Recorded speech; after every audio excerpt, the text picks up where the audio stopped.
Hi, welcome to this Blender video tutorial entitled Bezier Curves and Circles, Handles. Although Blender is primarily a mesh modeling application, it does contain some curve modeling tools. One of Blender's basic curve modeling tools is the Bezier curve.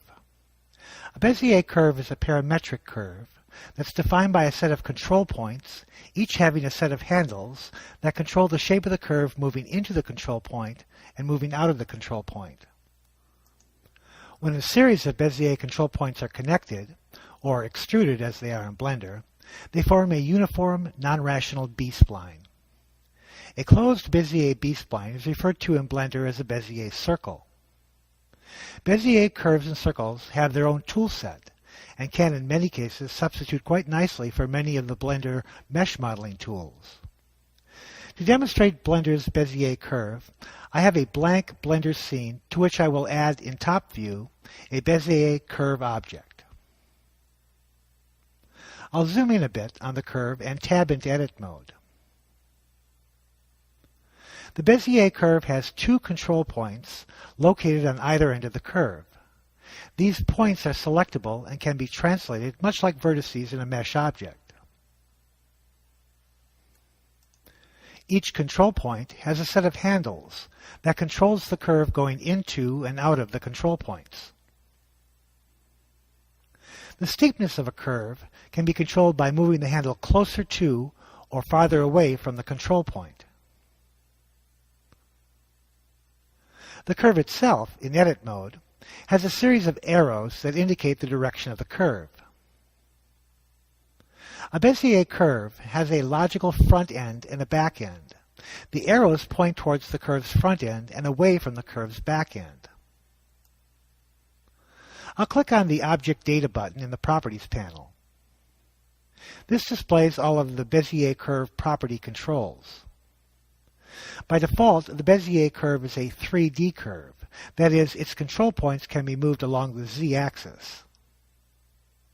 I'll switch to front view. Here the z-axis is running top to bottom. I can select one of the end control points of the Bezier curve and move it in the z direction. I'll rotate my view so that you can see this better. I'll press Ctrl Z and undo this movement along the z-axis. The control points can be constrained to the XY axis by clicking on the 2D control button. Now I am unable to move a control point in the Z direction. I'll go back to top view. Note that when the curve is constrained to the XY plane, the arrow markings are no longer displayed. There are 4 different types of Bezier curve handles. When you first create a Bezier curve, the handles are in align mode. That is, the handles always form a straight line. Moving one handle on a control point will cause the opposite handle to move in kind.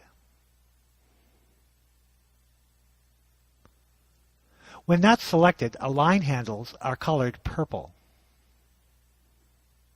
If I select a control point, which selects the handles as well, and press the H key, the handles will turn black in color, and they are now free mode handles. Free handles can move independent of their opposite handle. I'll select this bottom handle and move it. As you can see, this handle controls the curve going into the control point. I'll select the other handle.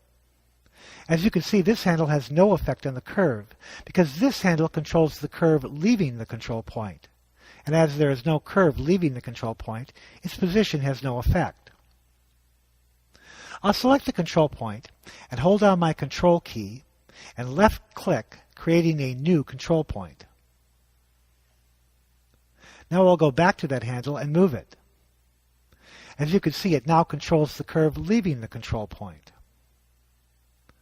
Notice that the new control point has free handles. Whenever you create a new control point, it will take on the handle type from the previous control point. I'll select the last 2 control points by selecting one and holding my Shift key down while selecting the other. The H key toggles back and forth between align handles and free handles.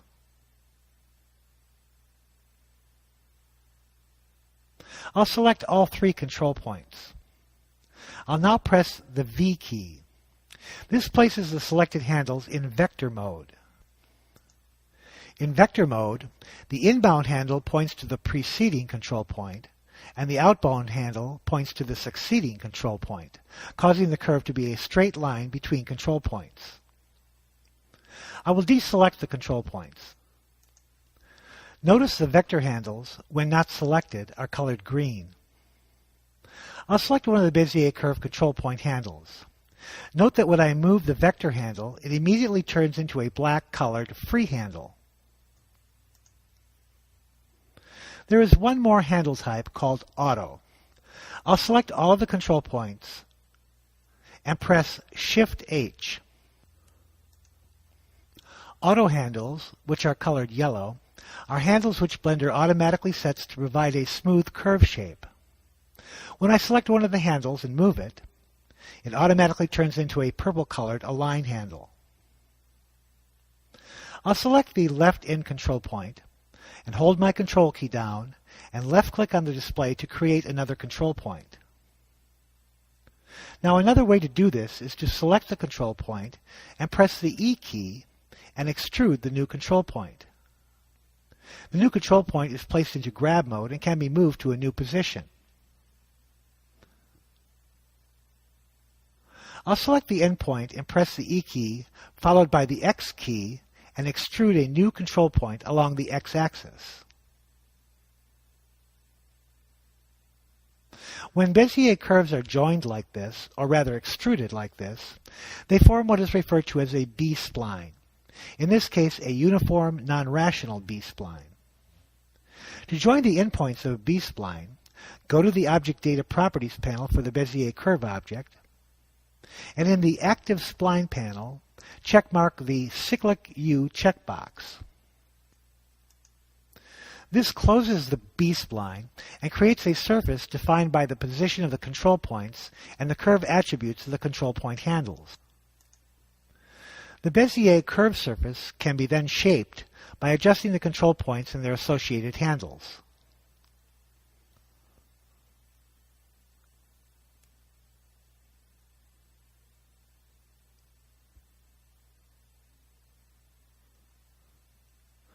I will tab out of Edit mode and rotate my view. Notice that the Bezier curve surface is a flat, two-dimensional shape. I'll tab back into Edit mode. The surface of a closed Bezier curve spline is actually the product of two settings.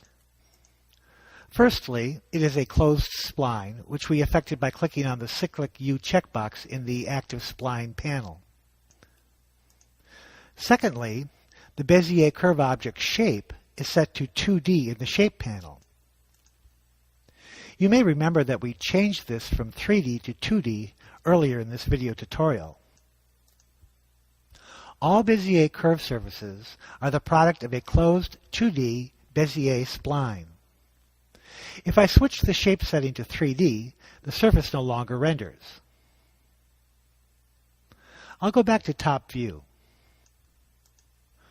Now that the spline is a 3D shape, even though all of the control points currently fall on the 2D XY plane, Blender displays the arrow markings on each curve segment. These arrows point to the front end of the curve. In the case of a closed spline, they point to the forward clockwise direction. Although the Bezier curve is a continuous mathematical object, it is nevertheless represented to Blender's render engine as a discrete set of small segments. This is done by setting the resolution property, which defines the number of points that are computed between each control point. The default resolution is 12. We can determine this by the resolution setting in the Shape panel of the curve's Object Data Properties. Increasing the resolution of the curve will increase the resolution of the rendering of the curve. It is also possible, as we'll see later, to convert the curve object to a mesh object. Increasing the resolution of the curve object will increase the polygonal definition of the mesh object. I'll tab out of Edit mode and go back to top view, and I'll add a Bezier circle object to the scene.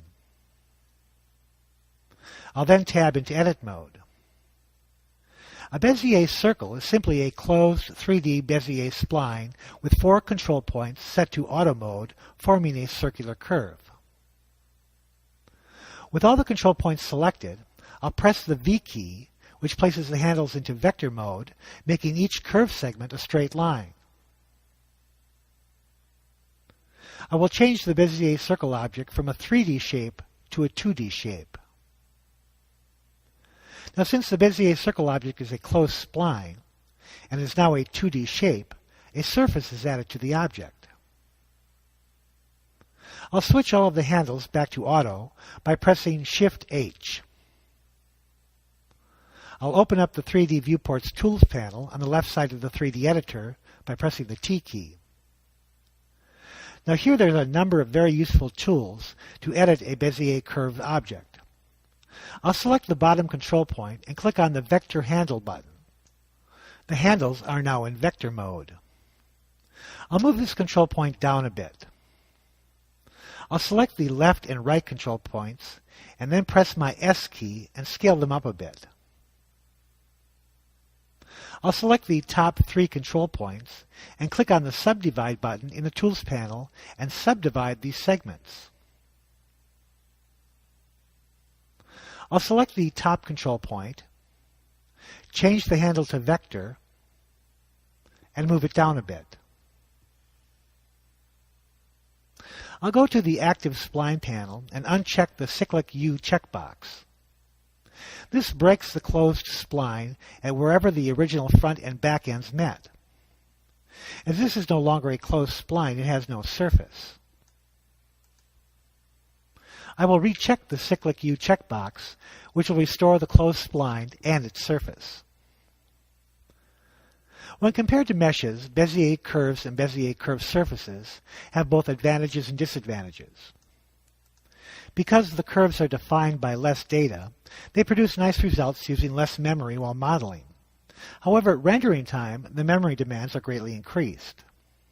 Now, some modeling techniques, such as extruding a profile along a path, are only possible with curve objects. But the very fine control available on a per-vertex basis on a mesh, as well as the wide toolset of mesh modifiers, are not available to curve objects.